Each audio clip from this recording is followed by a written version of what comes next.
Hi everyone, welcome to 3SB. This is an inquiry lesson plan. It is very similar to the 3SB lesson plan, and I am using this because I feel more comfortable with it. And it's important to note that all of the lesson plans for all the subject matter are very similar, perhaps slightly different vocabulary, slightly different formatting, but the same main ideas come across. Chunk here, because it is a device that a previous 3SBer gave to me, and I thought it was really useful. So before you even start your lesson plan, I think it'd be a good idea to review standards for the main unit topic. After that, first write your objectives.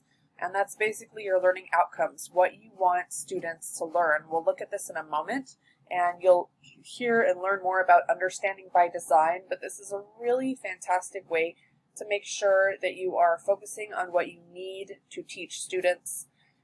Topics, especially history, social sciences, are so big. There's so much information, and as a historian, I think everything is interesting, but we can't teach everything, and that's a huge and big challenge for us history teachers. So writing the objectives first, I think, will help guide the lesson plan and guide all the things that you want to talk about. So I really recommend that. Then you write the lesson, then you add the language function, and then fourth, you add the standards and the focus. So now let's get into the lesson plan. A couple of things of importance that I think will make your life easier is the content focus here and the content standards down here for history, social science, right here, should be similar. So in this case, the main one for 7th grade world history is talking about describing technological and commercial developments, and I literally just copied that language into the content focus to explain the significance of technological and commercial developments. And then same for the literacy focus. Over here you've got supporting a written claim supported by evidence, and right here the ELA standards are to draw evidence from texts to support analysis, reflection, and research. Okay. I highlighted things that I wanted to tell you.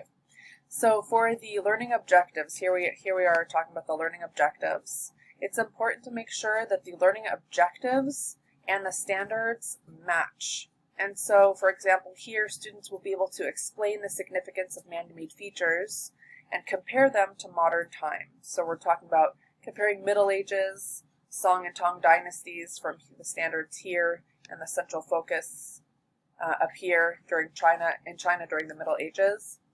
And we're comparing them to modern times and explaining their connections. The main 7th grade world history constant standard is this right here, describing the technological and commercial developments. That says nothing about explaining connections to modern times. So I went back, and in the beginning where it talks about grades 6 through 8, the second standard when we're talking about all of these grades is students understand and distinguish the cause, effect, and correlation in historical events, including the long and short-term causal relations. So this standard helps connect to the learning objective down here. Okay.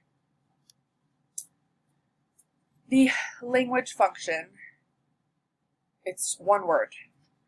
Just do one. Don't ask why. Ask your teachers why, but just put one here. It's too big and too much to consider anymore. Also for the inquiry question, I put here what do 1 to 3 man-made features tell us about the people of East Asia. And the reason that I highlighted 1 to 3 is because this is a great way to provide some form of differentiation. So for students who are struggling, or English learners, or students who are slow readers, or just having a hard time, they might just want to focus on one of the man-made features, whereas your really gifted students will want to show their talents and will want to focus on 3 of the man-made features. So this is a great way to provide some differentiation. For the additional language demands right here, we've got vocabulary. And I had a teacher break it down for me into 3 tiers. And so The vocabulary I used for my lesson plan, this particular lesson plan, are on top, and underneath I have the explanation. So tier 1 is common words. Words that are really easy to define quickly as you go. So a word like effort or respect or kindness or territories. These are common words that are helpful, and you don't really need to spend too much time on them. For tier 2, this is academic language. This is vocabulary that's helpful in all academic settings. So for example, the word execute. You can execute a person or you can execute a task. And so it's important to understand this word, and maybe you'll spend a little bit more time on it. Something like tolerance or open-minded or canal or scale. Those are all tier 2 academic language vocabulary. And then tier 3 is subject specific. In this case, this unit or this lesson plan did not have any subject specific vocabulary, but here are some examples for history, social science: legalism, Silk Roads, Compass Rose, Confucianism, etc. The reason I've broken them down into 3 tiers is because for some reason, I think the EdTPA wants to see, well, not for some reason, the EdTPA people want to see that there is a difference in vocabulary, and you're not going to overwhelm students with a ton of vocabulary that they won't use, but you are actually teaching words that are important. And they want to see kind of all 3 tiers when possible. For discourse, you can either do discourse or syntax. For syntax, it's a little more complicated, and so I've heard a lot of our teachers tell us to just focus on discourse. Discourse is what students do. So for example, the type of text structure or genre or text type that they will perform in a product. So a poster presentation, a thesis, or which they prefer us to use the term main claim, an outline, a pair share. For this lesson plan, my discourse was write a claim or argument in an outline or draft. So this was my discourse for this particular lesson plan. Okay, so moving down to the engage section. This is kind of where we do our focused instruction or modeling. What is the hook?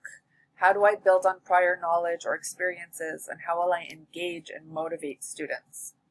So for here, I like to introduce every single day with the learning outcomes and the daily inquiry lesson, or daily inquiry question, and including the language function, which in this case is explain, and the discourse, which is again write a claim or argument, outline, or draft for the lesson. And I project this somehow.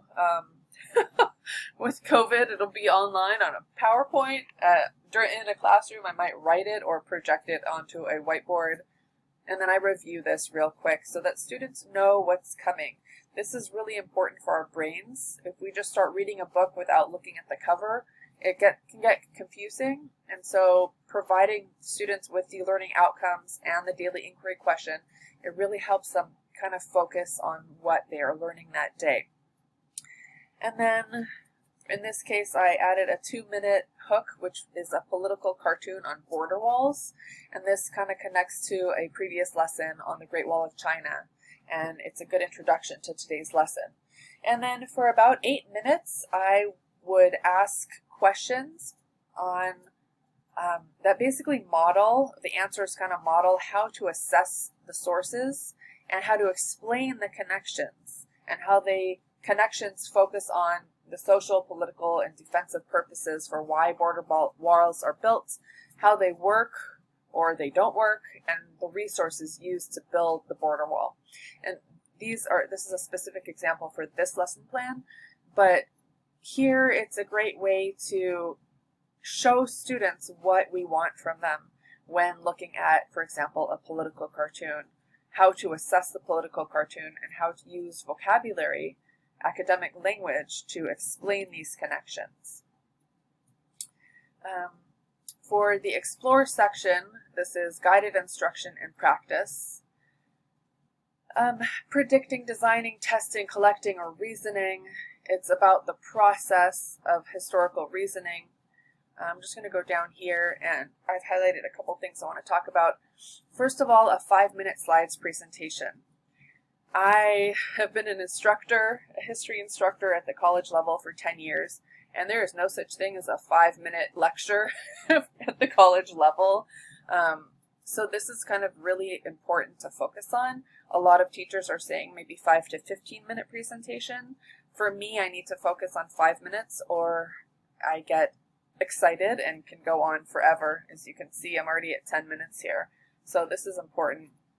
And then down here, students will work in small groups or in pairs to compare or contrast the need for and effects of whatever it is that they're looking at. And then students will read and assess the materials and then answer the questions. And answering questions shows that there is some sort of guidelines for them to be thinking about before they work on their stuff. And this again is in the explore stage. This is guided instruction, so there's a little bit of a presentation, and then they practice with their peers so that they get good at it before they go down to the explain section, which I think it should say students explain, because this is the independent practice part. When I think of the word explain, I think a teacher explains, but in this case, it's students are supposed to explain. Just want to go back up here real quick. For checks for understanding, there are a couple things I really like. One is a 5-finger assessment where you ask students to hold up 5 fingers if they can teach the material and 1 finger if they really don't understand and they want me to review. And that's a great way. They can hold it up in front of their chest so they don't have to be really obvious about it. And it's a great way for me to assess what students are doing without picking on people. And then revoicing is something that you'll learn in your language course, and it's really helpful, especially for English learners. Revoicing helps to clarify, and you can have students revoicing other students. You can ask a student to explain themselves one more time, or you as a teacher can revoice for them. And this is a really fantastic way to learn academic vocabulary, academic language, and to really clarify any topics. I personally do not like the idea of equity cards or equity sticks where you have student names on a card and then you randomly pick one.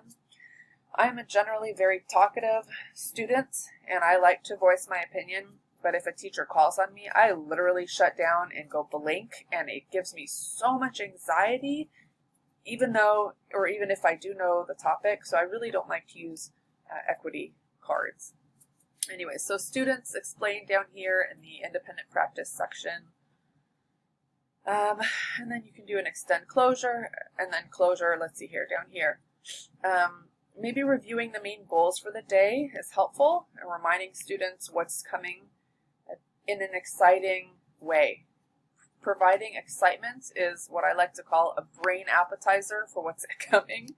If students think, oh, we're going to learn about that tomorrow, even if they pretend like they're not excited, if you can get excited about it, that's pretty powerful.